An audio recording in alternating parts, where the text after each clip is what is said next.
Welcome to another edition of the Cavalier podcast. It's your boy, Mac. Today, our Cleveland Cavaliers took on the Orlando Magic for the third and final time this season. Another opportunity for a season sweep lying before their feet. And Cleveland entered today with 12 of those on the 2024-25 campaign. And I was hoping to see lucky number 13. And to be honest with you guys, I was really sold on the idea of that occurring today, even without Evan Mobley being out there. So much so that I had written up an entire script mostly of what I wanted to discuss about today's game. And I got to admit, I was fairly pissed off about the way that this game ended. It was not necessarily a terrible game if you're being objective. If you love the game of basketball, this was a fun matchup at times. Cleveland's first half, that was pretty good basketball. Second half, not so much. It ended up resulting in a 108-103 loss for Cleveland. That resulted in the snapping of a 16-game franchise record winning streak. And I hated to see that happen the way that it did. But I got to give props and credit where credit is due. I do not want to discount the Orlando Magic at all, despite Cleveland putting on a lackluster performance, shooting just 25% from the field, 25% from three-point range, 41.7% from the field overall. No Evan Mobley. But I'm not going to make any excuses. The Orlando Magic, they came to play. Right. And they play physical brand of basketball. We can talk about refereeing and things of that nature that obviously played a role and a component, but I'm not one to sit here and blame the refs for everything.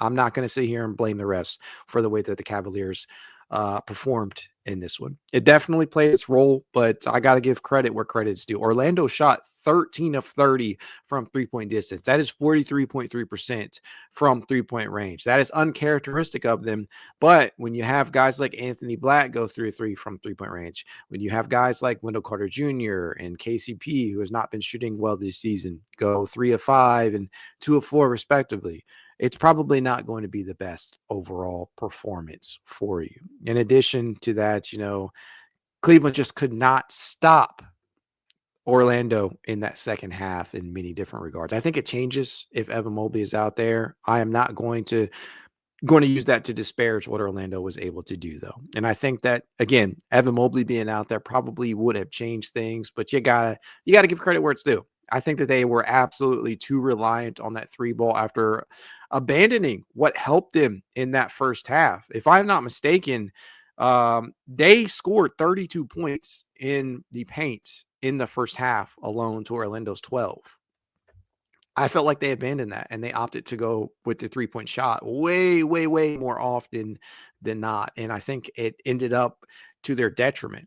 They took 40 different three-point shots today. They only shot 25%, so they only made 10% of those. They ended up tied on the boards 58-58 overall, but it just did not feel like Cleveland was comfortable in the second half, and they lost their 11th game of the season. Hate to see that happen, and I hate to see that happen even more to the Orlando Magic, a team that I cannot fucking stand. But at the end of the day, I have a healthy respect for them over there. I just do not feel like this should have ended in a loss for Cleveland. But I'm going to continue to give them their fair share. I hate it. This is a terrible loss, in my opinion.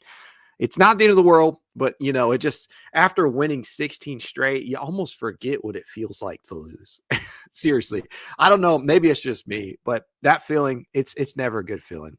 But, in the line of today's game, I suppose we should take a look at a few particulars today, starting with Paolo Banchero's numbers versus Cleveland over the years.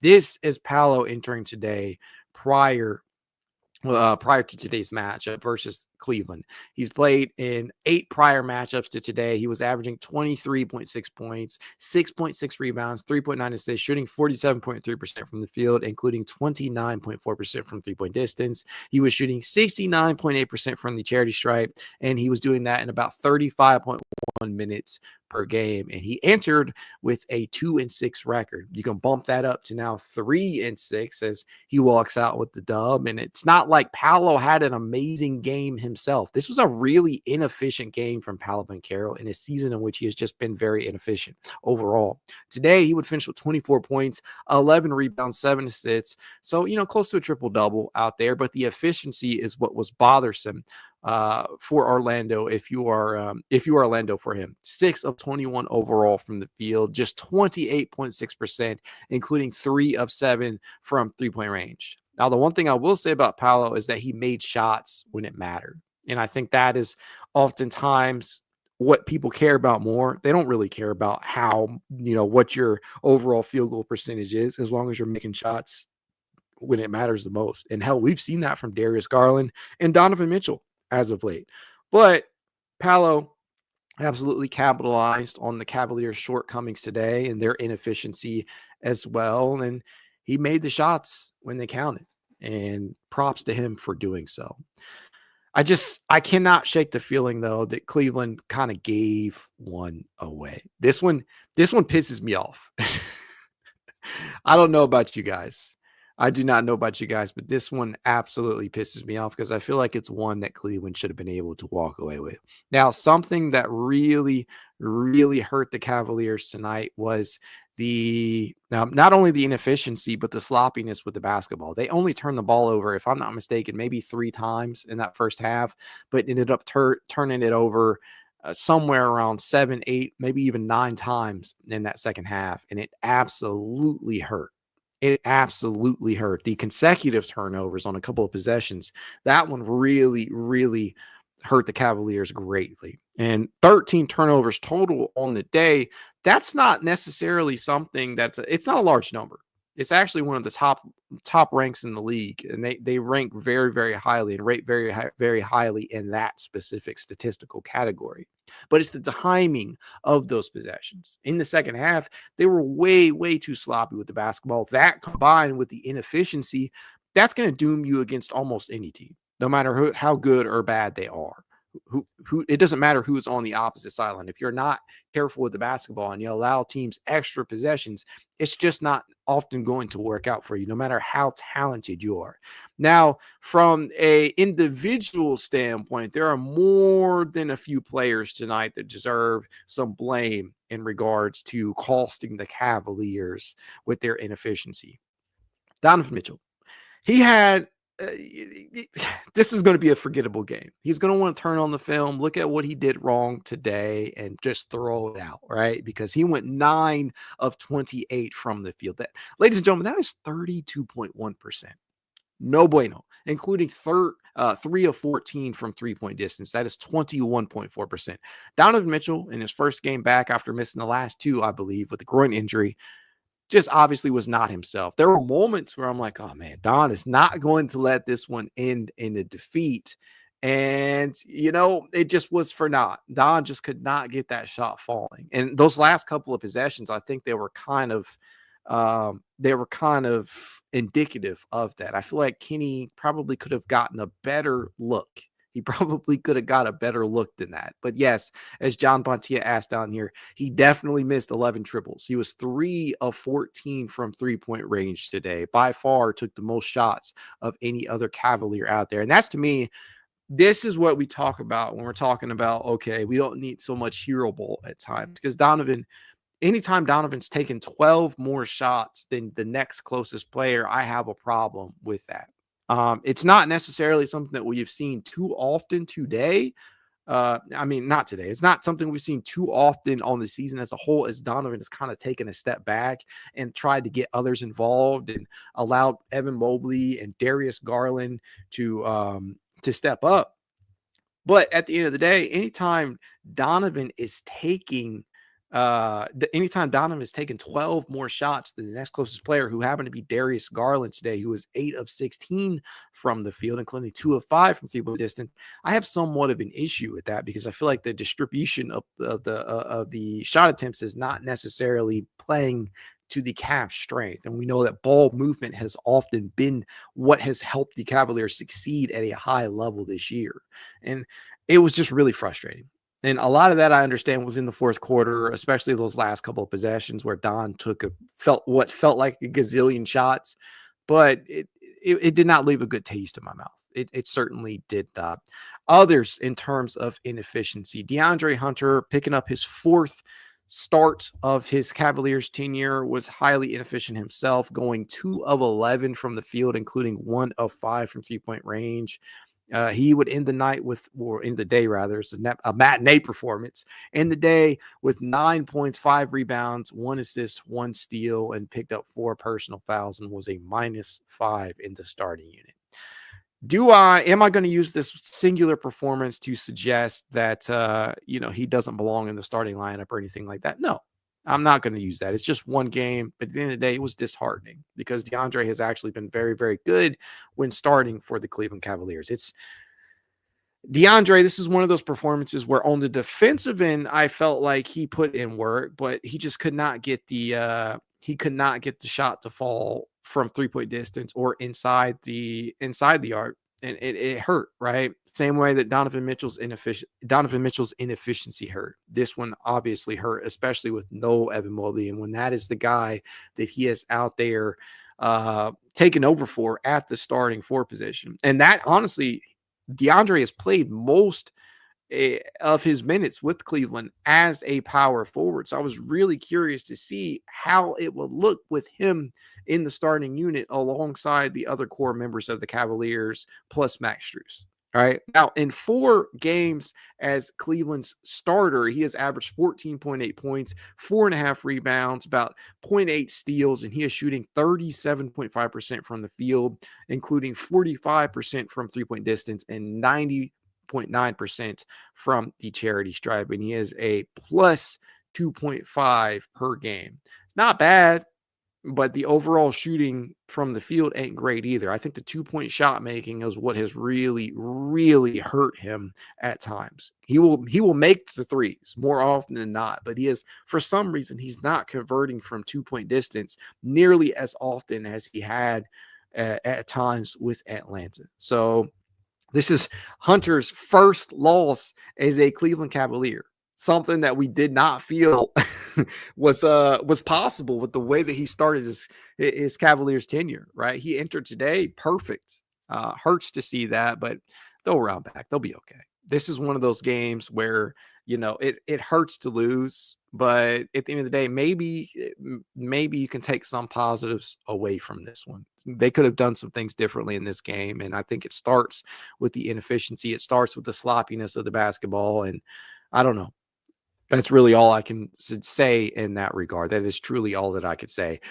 Somebody else who really, really struggled mightily in today's performance from an efficiency standpoint, and that is somebody who's actually been very, very good as of late, and that is Sam Merrill, who went 2 of 8 from the field, including 1 of 7 from distance. That is 14.3%. Sam, in my opinion, I think some of those minutes probably could have been given to Javonte Green, who we did not see today. I don't know what the hell that's about. Javonte probably would have been perfect for a matchup like this where Orlando was ultra physical out there. I would love to know why Javonte was not played today, didn't receive any minutes, but I don't know. I'm just me. I'm coaching from the couch here. But yeah, I would have loved to have seen Javonte Green today. I would have loved to have seen Isaac Okoro for more than 8 minutes, but Isaac, he was a -13, worst plus minus on the floor tonight. Just 2 points, 2 rebounds, and was 1 of 2 from the field. So I don't know what, from a rotational standpoint, from a lineup standpoint, I'm not really too sure what the plan was for Kenny today, but this is somebody that I've rarely questioned because he has more than often gotten it right. But I do feel like it was not the best performance from Kenny Atkinson down the stretch. I'll say that. But track record so far here, it's already won multitude of games here. Really, 56? We're 56 entering today. Can't be too pissed at that. It's just one game, but yeah, it was not a good performance towards the end of the game for Kenny Atkinson. But I'll tell you what, I think they're going to be okay.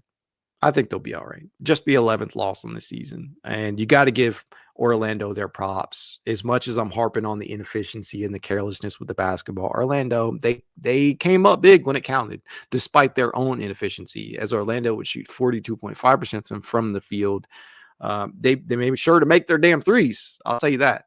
They made sure to make their threes, and they got to that charity stripe. 34 free throw attempts for Orlando to Cleveland's 20. So if you're going to see an indictment of the refereeing in this game, that's probably where a lot of people will look at is the disparity between the free throw attempts between Cleveland and Orlando. And this is coming in a season where that has often felt like that has been the case more often than not, where Cleveland's getting fucked at the line. But it's a league-wide problem, man. It feels like it's a league-wide problem, truly. And there's not much else that can be said about that. You're seeing people complain about the refereeing left and right, whether that be Ty Jerome or former Cavalier coach JB Bickerstaff the other night. But you just have to pick your head up. This isn't one that the Cavaliers should sulk on. They've won 56 games on the year. Just chalk it up for what it is. Orlando came to play. You have to pick your head up and come to play against LA in the next one. And we'll have to see how they respond. In DeAndre Hunter's first loss as a Cavalier, we'll have to see how they respond. And that's really that's really is what it is at that point, man. That's what it boils down to at the end of the day. Now, to the chat we go. I see a lot of people in here reacting. JDS says, not going to win when you turn it over near your own basket and don't hit shots. Absolutely true. Got to agree with that. Brilliant Damage says, horrible coached by Kenny. Double T played more than Okoro and made no changes in the third. Lost to us this game. I think that Kenny Atkinson, again, I've already alluded to, made some questionable decisions down the stretch, but hopefully he learns from this game and we pick up the W in the next one. Cleveland Cavaliers says the streak is gone, 56-11. I hate it, man. They're just the longest winning streak in Cavaliers history just came to an end. That sucks. Truly sucks. And it comes against a team where I'll just be honest, man. I know a lot of people are going to disagree with this. Frankly, I don't care, but I'm just going to say it anyways. Cleveland versus Orlando, as far as 1-8 matchups go, if the season ended today and there was no play-in tournament, because obviously they have to get out of the play-in if that's where they finish at. But as far as 1-8 matchups go, this would, in my opinion, be a good basketball matchup, objectively speaking. These guys are annoying as hell. They play physical brand of basketball. But I can't help but thinking with a healthy Evan Mobley, this would be a very, very fun series. I think the Cavaliers would probably end up winning, but winning quickly, might I add, like maybe gentleman sweep or, outright sweep. But I think as far as 1-8 matchups go, this would be a fun one because these two teams clearly do not like playing one another. They're always physical with one another. And we know based off the history of last year's playoff series that there would be a lot there. So I think as far as the matchup goes, this wouldn't be one that I would hate to see. There are easier matchups out there, but I'm not one to say, okay, let's always go the easy route. I don't mind a tough test in the first round to prove that this shit is real, right? You see all those people out there talking about, hey, the regular season is the regular season. It's nothing until you do it in the playoffs. Well, okay, this is a rough and tumble Orlando Magic team that's still fairly young and could pose a pretty good stylistic matchup for the Cavaliers. And I think that would be a good test in the first round. I know a lot of people would probably disagree with that and they are annoying to play, but I don't know. That's where I'm at with it. I think it would be a fun series. That's just me, though. As far as some of the other thoughts down here in the chat go, Josh Sawyer says Cavs was too tired, so they decided to not make points at the paint, shaking my head. Yeah, as I said, they came out and they made 32 of those in the first half alone, but they would finish the game with 52. So things slowed down as Orlando kind of turned the tide here and started making shots in the paint and from beyond the arc. And then on the fast break, right? Orlando outscored Cleveland 16-4 on the fast break opportunity. So the Cavaliers were not getting out in transition nearly as much as they needed to, or should I say they were not making as many attempts in the fast break and out in transition as they typically do. So that obviously hurt the Cavaliers tonight too. But man, yeah, you're not going to win many games when that is the case. Brilliant Damage says, Jerome, Hunter, Wade, and Merrill all F performances. I hate to say it, man, but I agree with you for the most part. I think that DeAndre Hunter's work on, Paolo and company definitely deserves some praise. I think he did pretty well in that regard. But from an offensive standpoint, he added almost nothing with the inefficiency tonight. Ty Jerome, 12 points, 5 of 9 from the field, 1 of 2 from 3-point range, 1 of 4 The missed free throws, that's a whole other discussion. We'll get to that in just a second. But I think Ty Jerome did not have the best game despite the offensive production either. From a defensive standpoint, there were certain points where I'm like, oh man, he's getting beaten out there. Sam Merrill, obviously, we just talked about over his last 19 games or so. Sam has actually been scorched in the twine, but today, not so much. Just 1 of 7 from 3-point range, and then you have Dean Wade in about 22 minutes of action was 1 of 2 from the field. That one shot being a 3-point make. And he did provide 6 rebounds. He did go out there and get 3 steals. And he had his moments, but I don't know if I'll give Dean an F. I'll probably give Dean a C. Joshua Ellis says, what an absolutely awful loss. I'm right up there with you, man. I am right up there with you, but I don't know. That's just me. Alex Palander says, Wade also had 6 rebounds. Yeah, I think I just mentioned that, but I don't think I'd give Wade an F. I think I'd give Wade maybe a C. Maybe a B-. I don't think he was terrible. I think Ty Jerome and DeAndre Hunter were definitely pretty bad today, though. Brilliant Damage says Wade sucked. He passed up every open 3, Andrew. Some discourse here in the chat. Look, I'll say that this way. I think that Wade probably could have taken more shots, but I'm not truly upset about his performance enough to give him an F. I just don't think he was that bad. Mr. King 562 says Cavs need to practice free throws. Yeah, I think that anytime that you miss 7 free throws, the Cavaliers were 13 of 20 tonight from the charity stripe. That is 65%. That is not good enough. That is not going to cut it. Ty Jerome was 1 of 4. You had Jarrett Allen going 4 of 6. I'm not going to beat Jarrett Allen up too much for that, but they definitely added up because Max was 1 of 2. Darius was 1 of 2, and then Ty was 1 of 4. So Ty was by far the worst of the offenders in that regard. But man, to me, it all harkens back to the lack of ball movement towards the end of the game there. Anytime Donovan's taken 28 attempts, and he's taken 14 triples, that to me is not probably going to be a recipe for success more often than not. It's just not going to be. That's where I'm at with this one. R Speller 2019 says, this is all my mother's fault. Dang, mom's catching strays in the chat. Cleveland would have won this game if she just let me wear my blue long sleeve shirt just one more time before washing it. Oh man, that one made me laugh. I gotta admit.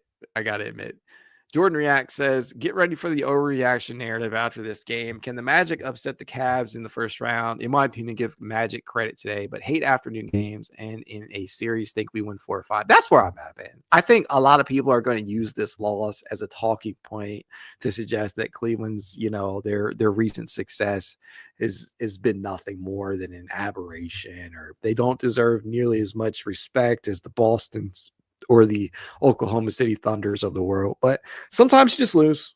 Sometimes that other team comes in and they play better than you. And that, to me, is what happened today. I think Orlando and Cleveland both had points where they struggled today, but Orlando clearly played better than Cleveland, if that makes sense. I know as general as that is of a statement, that's genuinely what it felt like. And I am trying to give Orlando all credit here, all their fair due, because I do believe that they could be a tough first round matchup for a number of teams. I think Cleveland with a healthy starting 5, good bench, right? They probably sweep or go the gentleman sweep. I don't think it goes any further than 5 games in a playoff setting.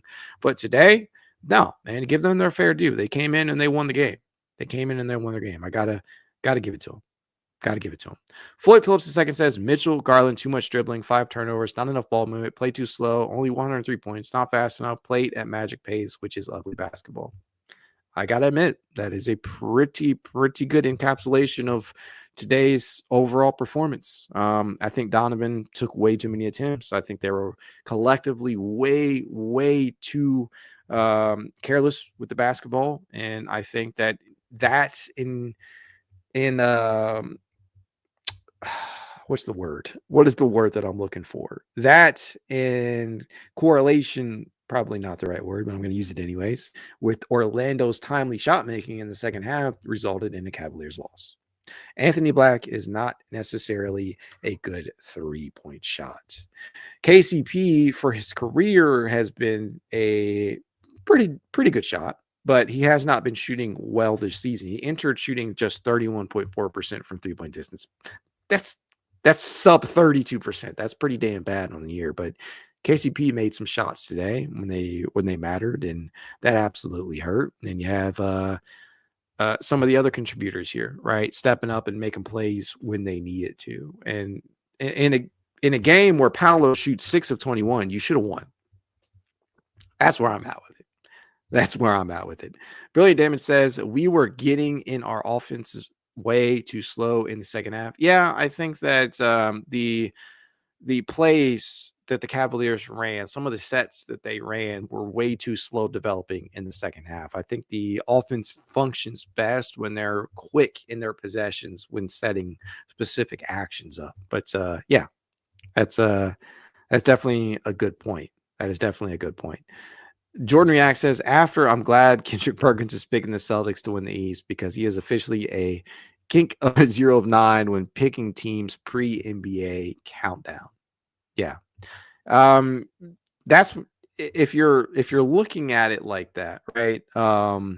If you're looking at it like that, I think that's a safe bet, right? Because people who are betting against the Cavaliers based upon one game or a couple of games where they played sloppy, I just don't think that is a good enough job of analyzing what makes this Cavaliers team go and why they win, why they have been so successful this year. So I don't know.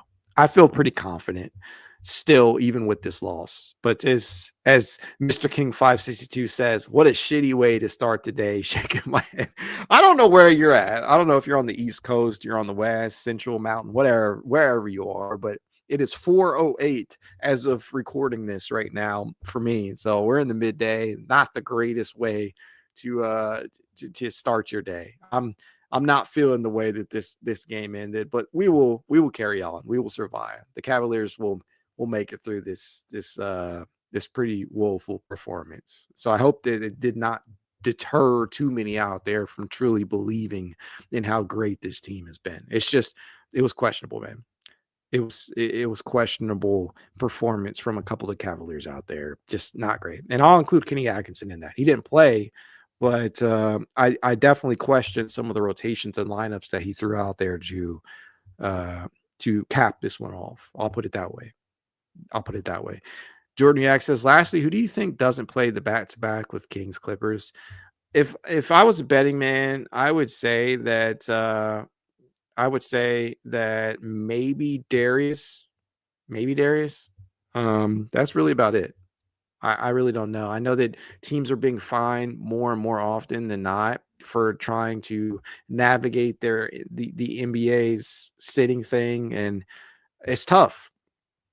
But as the Cavaliers are way up in the Eastern Conference standings over the Boston Celtics, one has to wonder, are they going to start prioritizing rest over, winning? And I know that probably isn't the best way to put it, but I think that the Cavaliers can afford a few rest day for a number of these guys, whether that be Jarrett Allen or Darius Garland or more days for Donovan Mitchell, who's probably still not necessarily up to 100%, but yeah, I think that they can afford a few rest days for these guys. The trick is to find the way to navigate the NBA's rules behind doing that now, because that's definitely starting to be picked up more and more by the NBA, as we've seen. I think OKC and a number of other teams already be slapped with pretty hefty fines for doing that. I don't know. Not a great game. The Cavs will bounce back, though. That'll probably do it for this one. As always, tell you guys, if you'd like to reach out to me, now you can. It's Cavalier_pod on Twitter, TikTok, Instagram, YouTube, and more. If you'd like to be added to this Cavalier Discord chat, you know what to do.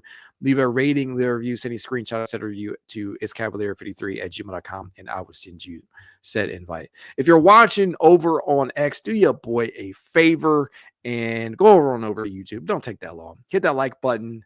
Subscribe if you're not yet a subscriber, and hit that notification bell so you know when I am going live. Just breathe, guys. It was a loss. It'll happen. You can't win them all. As cliche as that sounds, this is only loss number 11 on the season. Just go outside, breathe a little bit, touch some grass. It'll be okay. It'll be all right. Go Cavs.